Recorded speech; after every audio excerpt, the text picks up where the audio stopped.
And then the paternal side made no sense. None of the names matched what I knew. None of the names matched what my mom had told me for 40 years.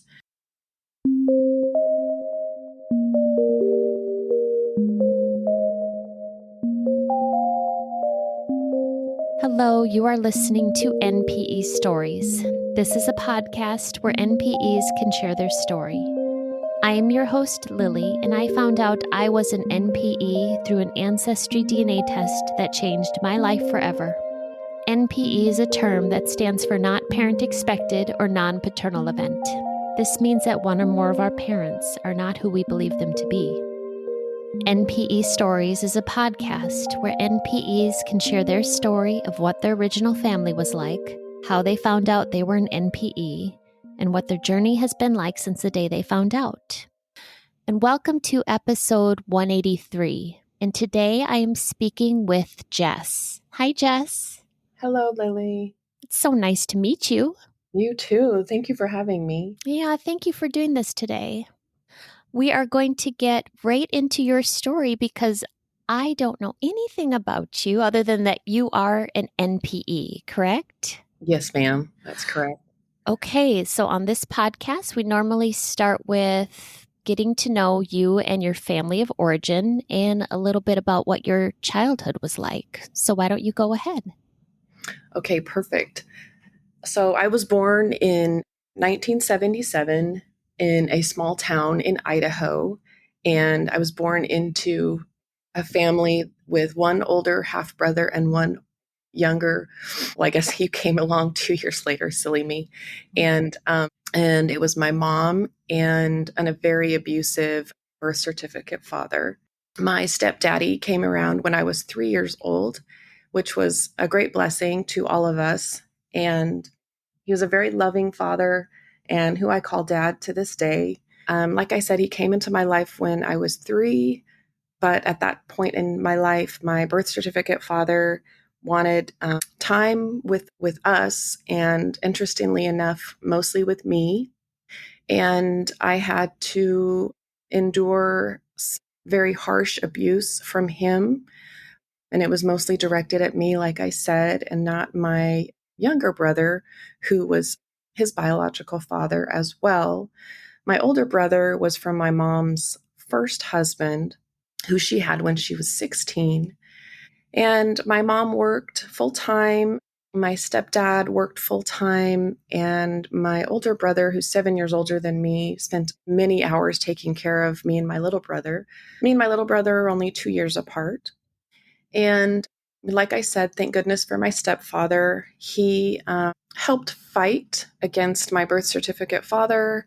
He attempted to adopt me numerous times, and my birth certificate father never showed to any court appearances. He was also very abusive during times that he had custody of us. And eventually, my stepdad and my mom essentially won, so to speak, in court. And I had to testify as a witness in a trial at a very young age. I believe I was 8 years old. Oh. And my daddy was a very hardworking man and took great care of the three of us. He was very frugal. My parents didn't make a ton of money, but, we raised our own food. We raised our own meat. In other words, we were very resourceful. And he even put me in he even put me in therapy while I was going through the custody battle. And, I just always made sure that I was taken care of and that as a family, we were always taken care of. I was able to go to school in this small town, K through 12, and for the most part was raised in the same home. And basically it was all due to my stepdaddy. Did you call your stepdad daddy growing up? Yes, ma'am, absolutely. So since I met him when I was 3 years old, it was easy, right? It was simple. It was seamless for me. Unbeknownst to me at the time, my dad had, as a young girl, I was just kind of focused on me and my little family, right? So I didn't think about my dad having a relationship before he came and saw my mom or, married my mom. And so I actually have two stepbrothers from his previous marriage as well. And, later on found out, about some resentment from those two because my dad kind of took us on, so to speak, as his main family. But from my point of view and from, my two brothers' point of view, we had a very kind of simple, kind of farming a little bit, like, like I said, how we raised our own food and things like that. And so, like, my graduating class was less than 70 kiddos.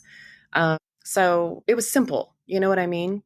Once I felt like I went through the therapy and stuff, I felt good. When my parents, quote, won that trial, my birth certificate father did actually end up in prison and multiple counts of abuse with multiple kids. And he had previous relationships as well that he had abused those kiddos as well. And he was in prison most of my adult life. In fact, he was just released from prison 4 years ago. Oh, So in wow. late 70s. For child abuse? Yes, yes. Oh, my So, goodness. and so that was a consolation a little bit, knowing that he was in prison and not available, if that makes sense. And I was born in the same town that his parents lived in and near where actually my dad was raised, which is kind of ironic. But in that whole valley, there's probably 4 or 5 towns that are really popular. And we were always really close to both sets of grandparents and that kind of thing. So, So even though your dad was in prison, were his parents still acting in the grandparent role? not really. Oh. No, Oh, okay. no. For the most part, we spent most of the time with my dad's parents. So, not my birth certificate father's parents, to be clear, and my mom's parents, absolutely. And then, the cousins that came with both sides of those families. Mm. Did you ever get any warning signs that you were an NPE when you were a child? So funny that you ask. I was always curious about information about my birth certificate father. And it was always, if I asked my mom, I couldn't really ask my stepdad, right? I couldn't ask my dad about it. It was very quick to want to be swept. It was very, like, oh, why would you even want to talk about that? Just focus on the good things and things like that. And so, but I would always have questions about, why are my eyes shaped differently? Or I don't look like my two brothers. It's interesting. My two brothers have two different fathers, but yet they have similar features to one another, very similar features to one another. I always thought it was kind of interesting.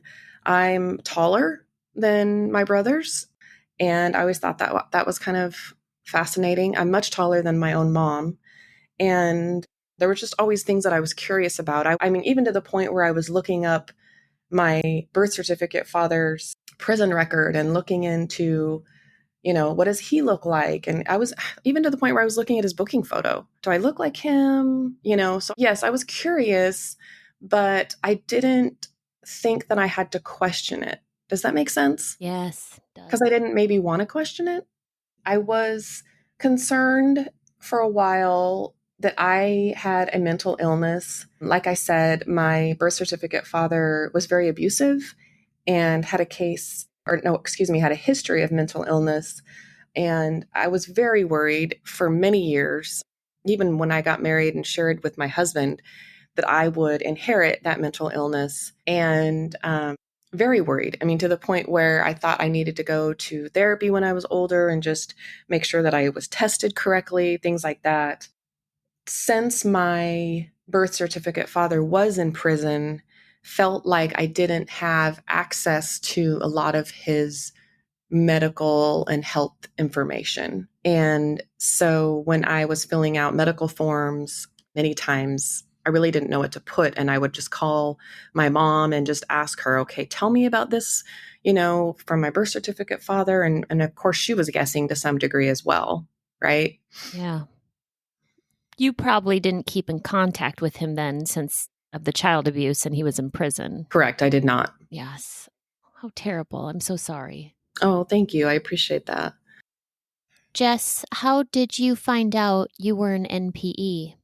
It was very interesting, and there's probably a couple things to note regarding the background of when I found out.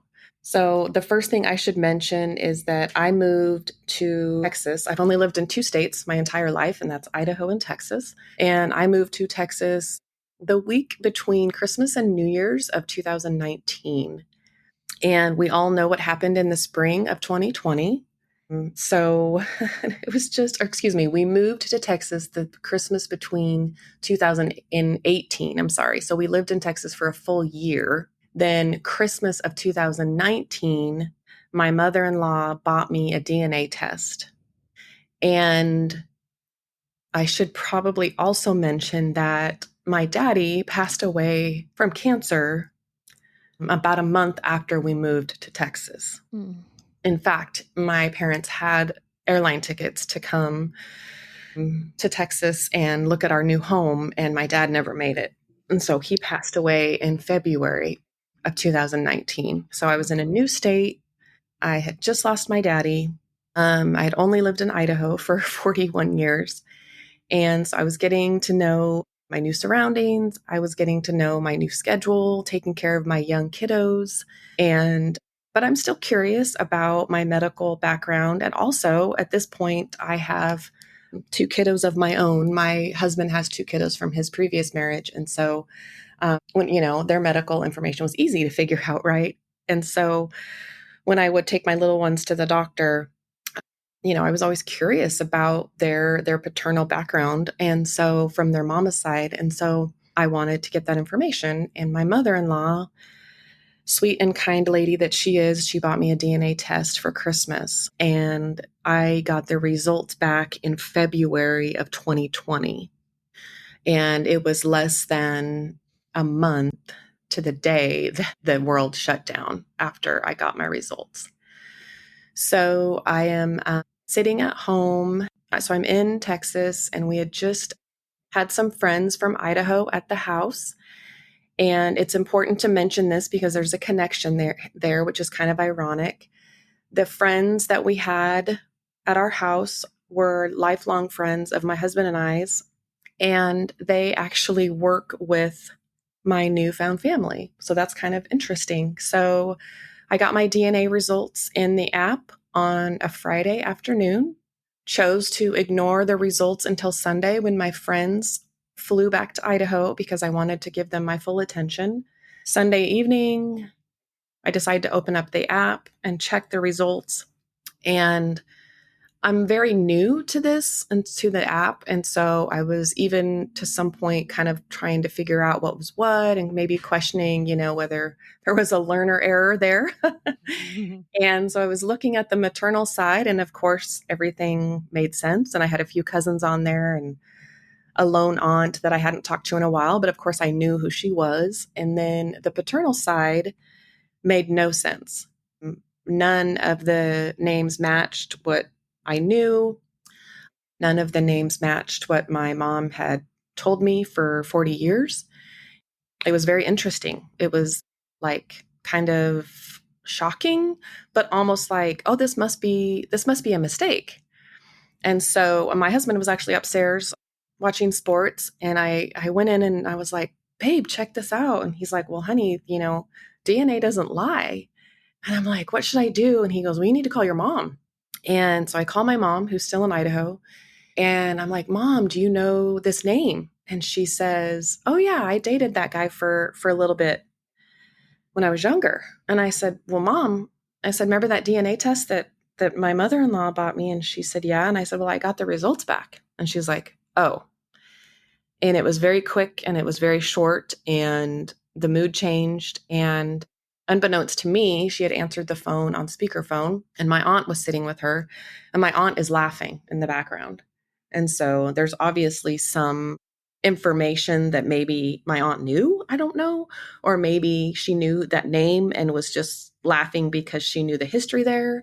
I'm not sure. But long story short, I was like, well, if you dated this guy, then obviously there must be something there. And so she wasn't really into talking about it, but I don't know if it was just because she was so surprised herself and she was like, that can't be. So we hung up.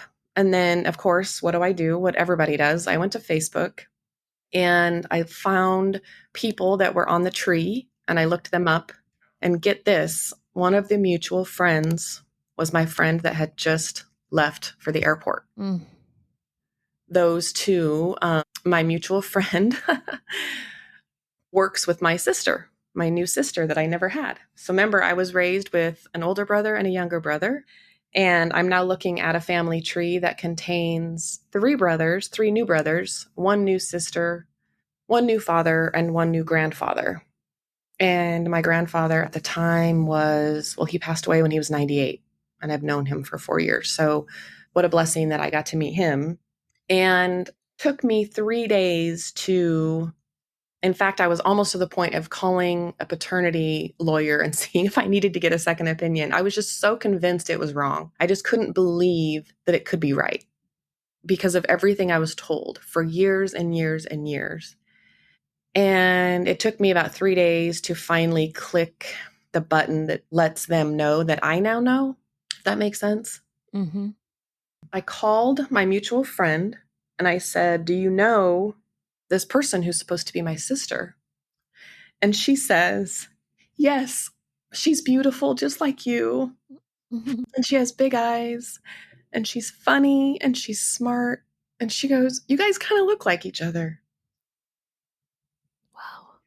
Yeah. Oh, gosh. What a blessing. Oh. What a blessing. So I did get three brothers, but there's something about a sister that you've never had and you've always wanted. And so that was pretty great. My actual birth certificate father, because as we all know, now our birth certificates are completely inaccurate, right? Right. What an interesting thing to have a record that is supposed to be so accurate and it's completely wrong. I just have always found that fascinating. Yeah. I know. You It's can just understand that, Lily. it's just this government piece of paper and it's wrong, but it has this Right? seal on it. Like it's yes. And it's completely inaccurate. And Yeah. we're supposed to use it for everything. But yes. So it was kind of a weird time, like I said, because I found out in February of 2020 and I was able to get a hold of my sister and I was able to get a hold of my real biological father.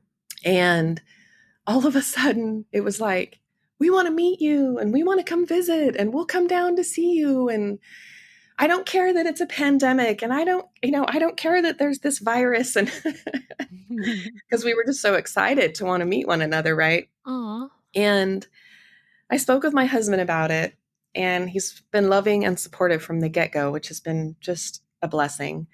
But he said, babe, if you're going to go, this is honestly the time to do it because of course, for us, work had slowed down for like most of, the world, right? And he said, if you're going to go, you're going to go. And so he gave me some miles and sent me to Idaho. And it was also good for me to be with my mom during this time as well. And so remember, my mom just lost the love of her life, right?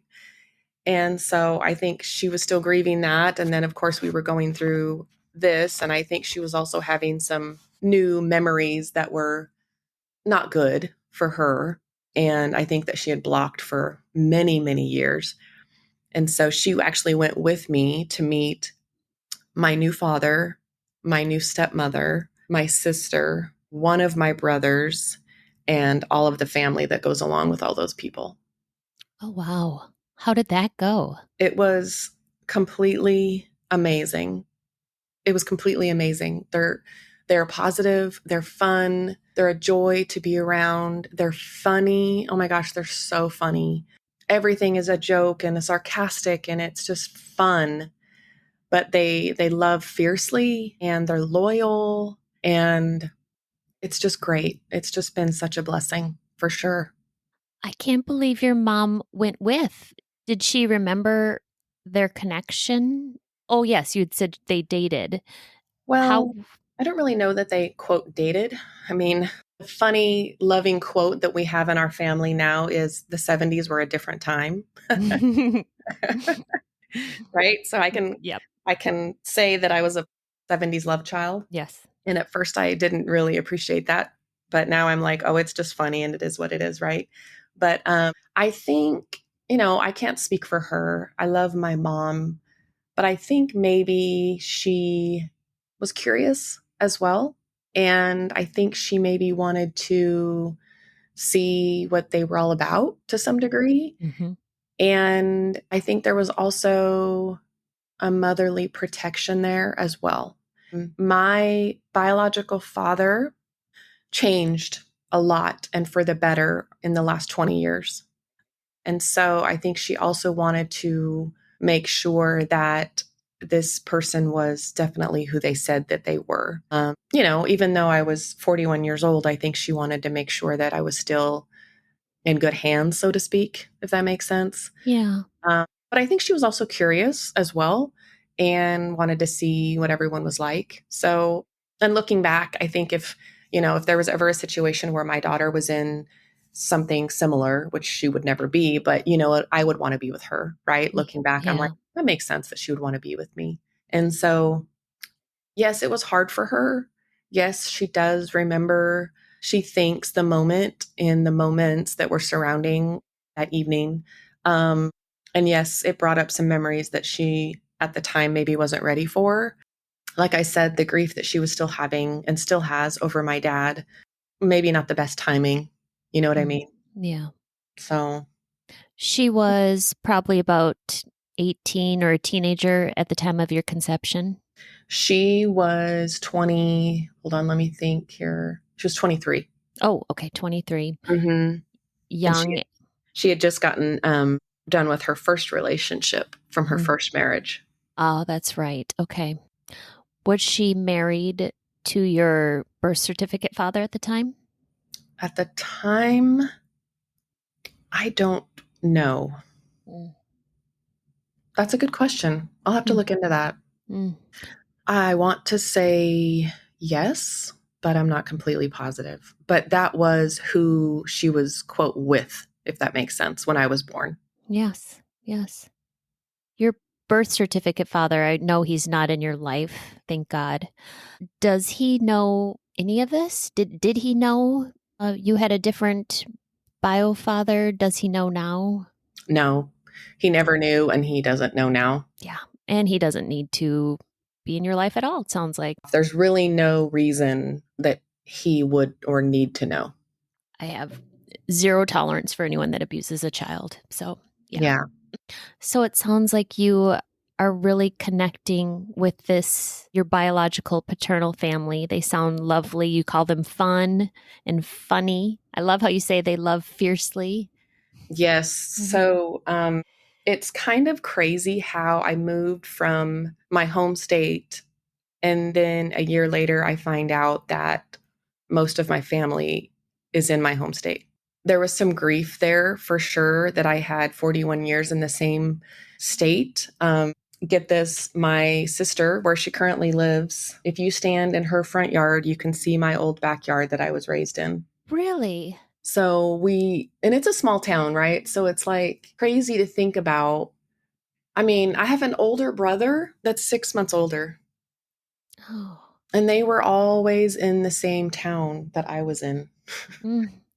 The fair, the mall, the movies. I mean, I'm just thinking about all the community events. Yep, didn't know them.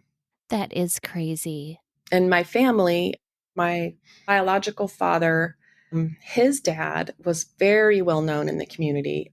He was a reporter for the local TV station and was like very popular, just saying his name out loud, and people know who this man is. And so, all the kiddos, with the same last name, it was just interesting. It was very interesting how that whole time I was in that area.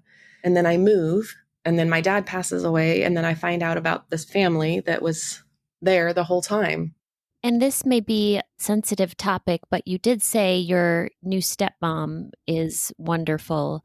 How did she feel about finding out her husband had another child. Is it sounds like one of her sons is only 6 months older than you. Oh, I see what you're saying. Okay, so my sibling's mom, Was she um, pregnant? you, well, let me think about this. So my sibling's mom, yeah. So it was a very tumultuous end to her relationship with my biological father. Very tumultuous. So, and he made some choices at the time that maybe he shouldn't have made, and he regrets. When she found out about me, there was definitely some feelings there for sure. And she was quick to tell me some of those feelings. But at the same time, I also had compassion because how could she not? How could she not have those feelings? How could Mm-hmm. she not feel once again those feelings of betrayal and those feelings of hurt when the person that was created out of her wedlock, basically, right, Yeah. was standing right in front of her? But it was also a moment where I could say to her, how do you think it makes me feel when I never asked for any of it? And I was never invited to that whole deal, right? It was Mm-hmm. just something that happened. And she actually is wonderful. Mm. And I mean, she has to be. Her three kids that she raised, and I should be clear, when I said I had three brothers and one sister, one of the brothers actually committed suicide before I got to meet him. So he was young when he committed suicide. Oh. And I never actually got to meet him. But the two brothers and sister that I have met, she did an amazing job with them. They are responsible and dependable and have integrity, and they love Jesus and they love her. I mean, gosh, they're so protective of their mother, and they've all forgiven their biological father for some of the choices that he's made. So she did an amazing job as a mother with Mm. them, for sure. Mm. And her and I are very, loving with each other when we see each other. The great thing is that this family, when they do things together, not only is their mom invited, but my mom's invited, their biological dad, my biological dad, right? Mm-hmm. And his wife are all invited. And they all do things together because it's all about family. It's not about holding grudges, and it's not about, lack of forgiveness. And so that's been a pretty wonderful thing. And then my husband has also taken it upon himself to form great relationships with, his brother-in-law. And, we do things like traveling together and going to sports games together. And so it's been great. It's been really good, That is pretty amazing that everyone gets together as a group and isn't it? love to hear stuff like that. I feel like a good word to describe that is mature, Right. Very. right? It's You and a not half. about you, it's about everyone else and the Mm. kids and the cousins. And yeah, What sort of things have you done for your healing after finding out that you are an NPE? Lily, thank you for asking that, because you automatically knew that there was healing to be had because as an NPE, you get it. At first, I think it was like the five, steps of grief. It was like, how did I not know this? And this isn't fair. And I wasn't science in place when I was younger, and, blaming others and things like that. Ironically enough, I took a grief class 3 years ago through a local church. And I thought when I signed up for it that I was just taking it because I was grieving my dad who raised me. And come to find out that a lot of the questions that were asked and a lot of the work that we did also, I found a lot of it was around the grieving of not having my original family.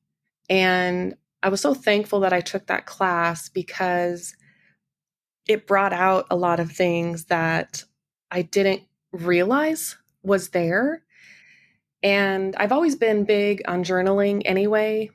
I've got quite a few notebooks that probably need to be transcribed at some point.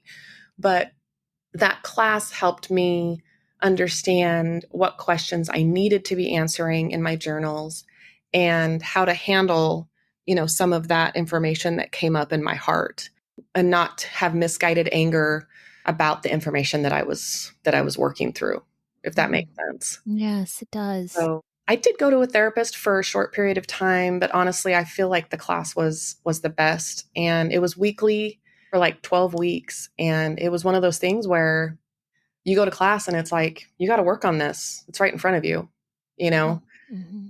and you were called on and you had to be ready to be prepared with answers, and so that was helpful. So Oh, that sounds like such a good idea because it definitely is grieving what you had thought was the truth, what you had thought you had known about your original family. yes, and that was another question that I felt like I spent a lot of time contemplating. What is the truth? I'm thinking about writing a book about my experience. I have a whole nother chapter on infertility, embryo placement, and, conception, that kind of thing that I went through with my husband in my own fertility journal or journey. And I feel like some point that DNA will also be truthful sometime in my future, because of those embryos that are out there. And so I think that my own DNA journey and how I was originated would make a great book, in the fact that I created life for other people as well. And so I helped start their originating story, if that makes sense. Mm. And so I think that part has been healing as well, knowing that, I didn't have the basic start to life, like some people do. And it was eventful, but that I was able to find the good and the positive in it. And hopefully then my embryos that I created with my husband will help someone else have, a good and positive story for their origin as well. Jess, if people wanted to reach out to you and if they have any questions or want to reach out with a supportive email, how could they do that? And could they do that? Yes, I'm good with that. My email is jessmaineg@gmail.com. jessmaineg@gmail.com. I will put your email address down below if you want to scroll down to see how to reach Jess. Jess, thank you very much for coming on, being so honest and sharing your NPE story today. I really appreciate you. Thanks, Lily. Thanks for having me. These stories are here for us to identify with. If you are an NPE and would like to share your story, email npestories@gmail.com. You do not have to give any identifying information. If you are an NPE and would like to share your story, I'd like to hear from you. Subscribe to this podcast to hear more. Come heal with us.